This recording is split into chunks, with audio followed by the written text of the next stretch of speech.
Halo semua, perkenalkan nama saya Lulu Haisuma, Prodi Manajemen semester 4 Universitas AGI Semarang dengan NIM 121200022.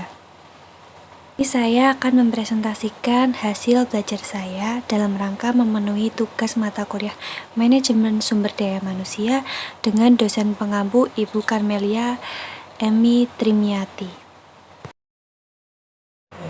Pada kali ini saya akan mempresentasikan tentang K3 dalam perusahaan.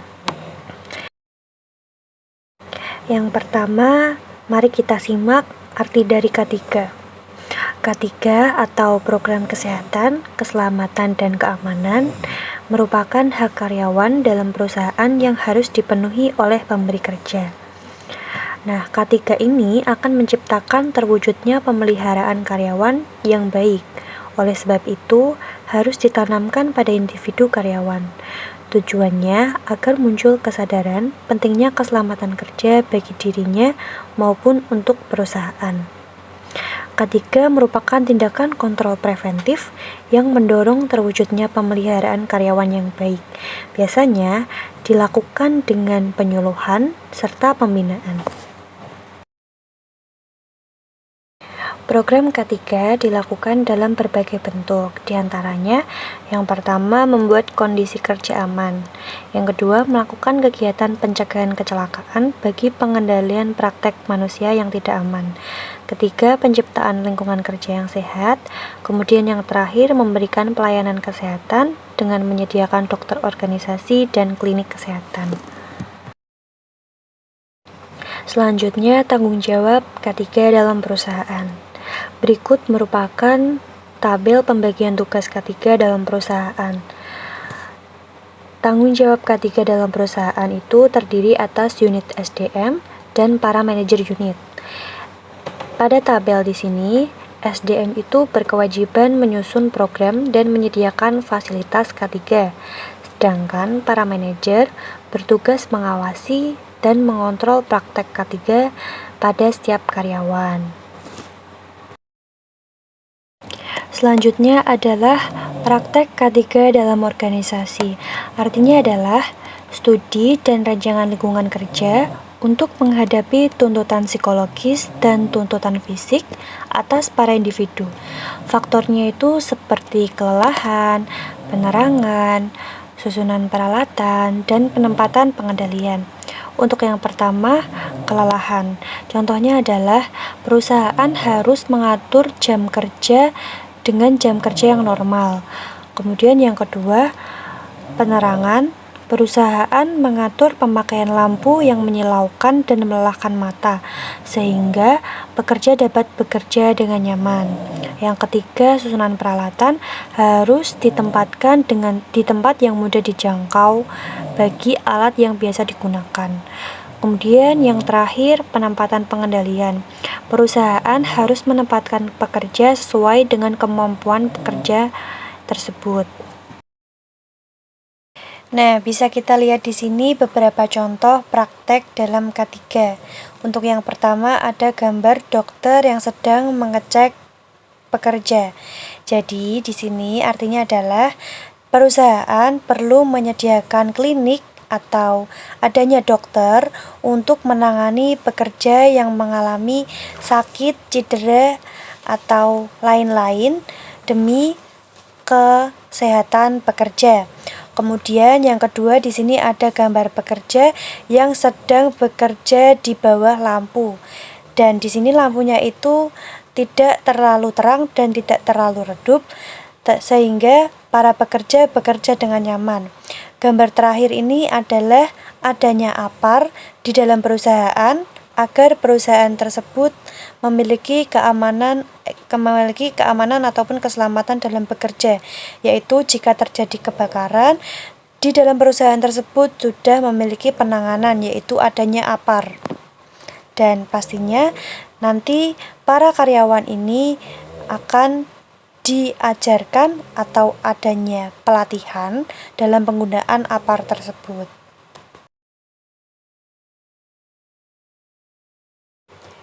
Kemudian ada penyakit trauma kumulatif ergonomi.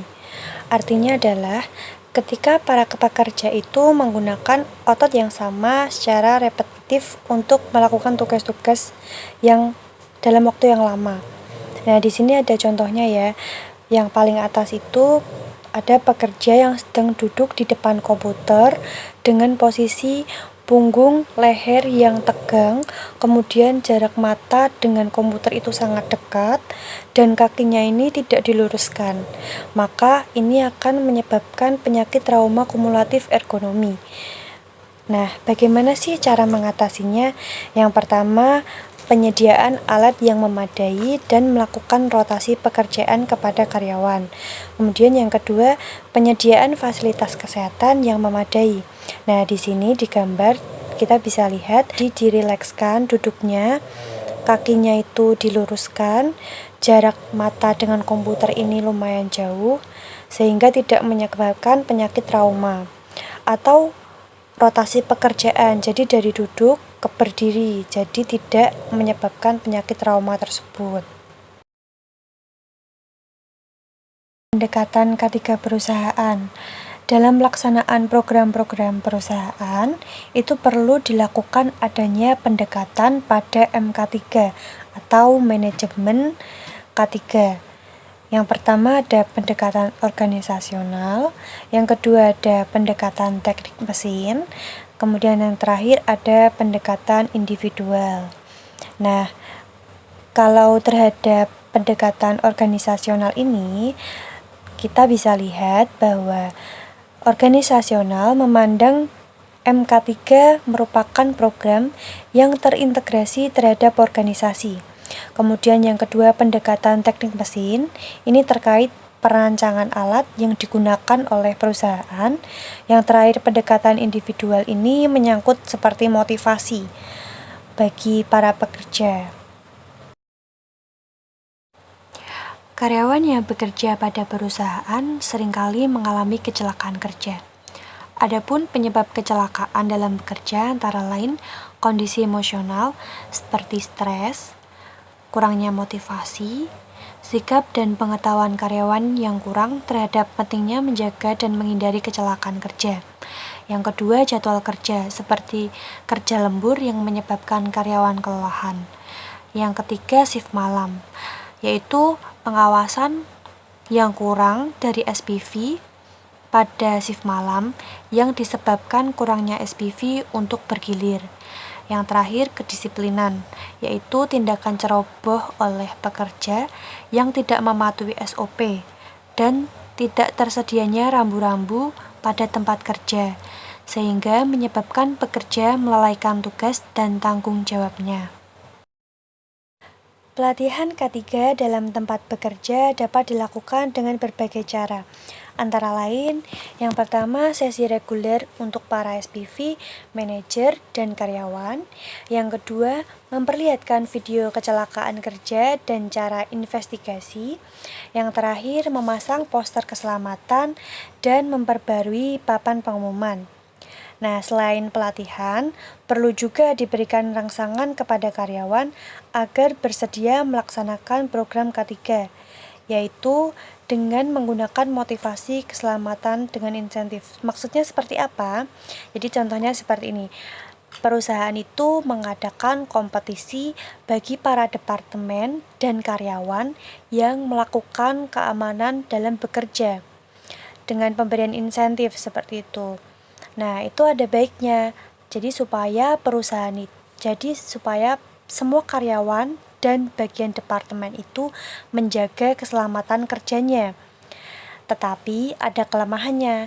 Jadi nanti apabila karyawan atau departemen melakukan kelalaian dalam bekerja, mereka tidak akan segera melaporkan kepada manajemen yang berwajib. Karena apa? Karena mereka ingin mendapatkan insentif seperti itu. Jadi ketika ada kelalaian tidak segera dilaporkan. Selanjutnya ada persoalan kesehatan di tempat kerja. Persoalan kesehatan di tempat kerja yang paling populer saat ini adalah penyalahgunaan obat-obatan terlarang atau penyalahgunaan zat, alkohol, dan obat-obatan lain yang dilarang di undang-undang. Nah, di bawah ini adalah tanda-tanda karyawan atau orang yang terkena penyalahgunaan obat-obatan terlarang.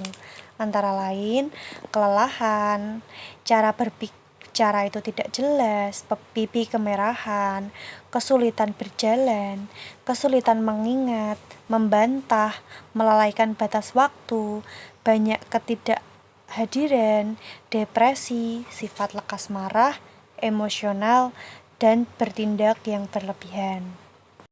Tentunya hal ini akan mengganggu kesehatan pekerja yang berada dalam perusahaan, karena dikhawatirkan pekerja tersebut melakukan kelalaian di perusahaan tempat dia bekerja.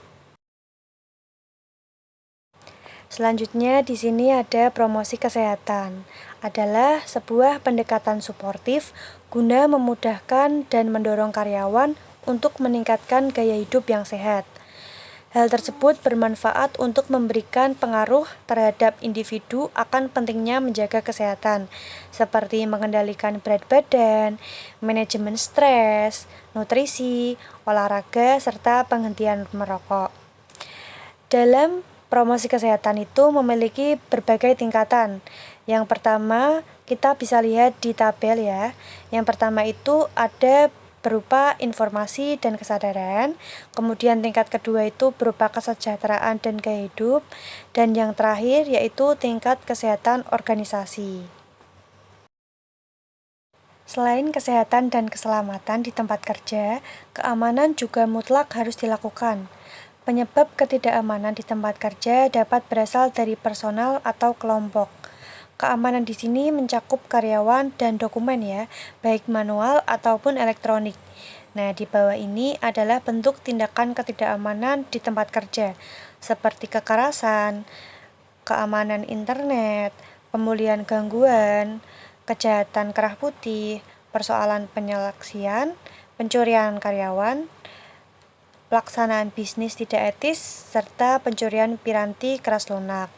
Nah, adapun profil dari seorang karyawan yang kemungkinan besar melakukan tindak kekerasan yaitu frustasi, sejarah penyerangan, obsesi atau dendam, penyendiri, stres, kerja merupakan satu-satunya aktivitas utama sehingga bosan, yang terakhir kemarahan.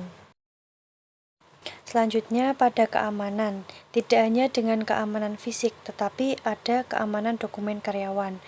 Ada beberapa cara untuk melakukan keamanan dokumen karyawan, antara lain, yang pertama pembatasan akses menuju dokumen untuk jumlah individu yang terbatas. Yang kedua, menggunakan kata sandi rahasia untuk mengakses dokumen karyawan. Yang ketiga, membuat arsip yang terpisah. Yang keempat, mengatakan kepada karyawan tentang jenis data yang disimpan. Yang kelima, menyingkirkan dokumen karyawan dari data yang tidak terpakai. Yang keenam, menyiarkan informasi karyawan hanya dengan persetujuan karyawan saja. Jadi, apabila ada seseorang yang meminta data karyawan, harus dengan persetujuan karyawan yang dimintai tersebut. Perusahaan tidak serta-merta memberikan dokumen karyawan kepada orang lain. Adapun kebijakan terkait dengan dokumen elektronik. Yang pertama, arsip pesan suara email dan komputer diberikan oleh pemberi kerja dan hanya digunakan untuk bisnis. Yang kedua, penggunaan media ini untuk alasan pribadi dilarang dan hanya untuk tinjauan pemberi kerja. Yang ketiga, semua kata sandi dan kode komputer harus tersedia untuk pemberi kerja. Yang keempat, pemberi kerja memiliki hak untuk memonitor atau mencari media apapun tanpa pemberitahuan untuk tujuan bisnis. Yang kelima, pemonitoran dan pengawasan kinerja di tempat kerja. Nah, pemonitoran kinerja karyawan dapat dilakukan dengan berbagai cara, antara lain pengawasan video di tempat kerja, yang kedua mengadakan tes narkoba, dan lain-lain. Nah, pada akhirnya kita udah sampai di penghujung acara nih. Kesimpulan yang bisa saya ambil dari presentasi tersebut adalah Keselamatan kerja ini merupakan kondisi pekerja terlindungi dari risiko kecelakaan. Kemudian, kesehatan kerja ini merupakan kondisi pekerja yang terbebas dari penyakit. Jika keselamatan kerja dan kesehatan kerja ini tercapai, maka tingkat produktivitas pekerja ini akan meningkat sehingga tujuan organisasi akan cepat tercapai.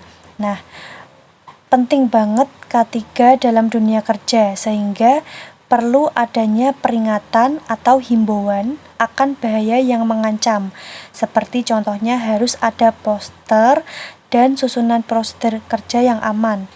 Peraturan perusahaan yang mewajibkan K3. Kemudian yang terakhir, tingkat keberhasilan suatu program K3 ini dilihat dari berkurangnya angka kecelakaan kerja di perusahaan. Sekian presentasi dari saya, kurang lebihnya saya mohon maaf. Terima kasih. Wassalamualaikum warahmatullahi wabarakatuh.